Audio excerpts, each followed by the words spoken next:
Hi guys, ako nga pala si Safe Moto and today, ito yung first ever na AX 180 from Bristol QJ na naglaro sa racetrack. So nabigay sa akin yung unit 4 days ago, so meron lang akong 3 days para asikasuhin yung unit. Wala kami masyadong changes na ginawa. Nagpalit lang kami ng mga ilang parts na napakaganda dahil napag-alaman ko din na fit pala yung mga aftermarket na parts ng mga pang maxi doon sa AX 180. So yun, na-testing na natin. Nagpalit ako ng shock. Nagpalit din tayo ng tambucho and CVT. Yun lang pinalitan. Pero sa engine, all stock lang kasi wala nga tayong time para mag-prepare.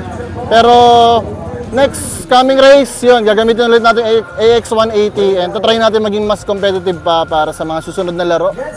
Tapos pala yung kanyang tires, nilagay ko doon is mas malaking tires, pang maxi scoot talaga. 120 sa harap and 140 sa likod, so pasok na pasok din siya. This time yung race tire is pumasok doon sa AX 180. So kung gusto niyo mag-try mag-race gamit yung AX 180, napakaganda ng experience ko dahil yung gamit ko stock na front shock lang, pero napakaganda ng play niya dito sa mga kurbahan dito sa BRC.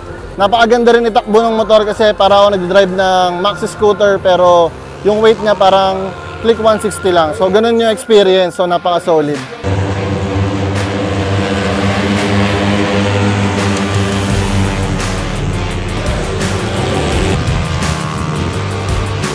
Ang top speed naman natin dito dahil stock nga lang yung gamit natin. Nasa 125 lang yung top speed na inabot ko. Pero enough na yon para nanalo tayo dito sa 5th leg ng National Philippine Racing Championship. So ayun, kita-kits tayo next race guys. And thanks sa lahat na nag-support.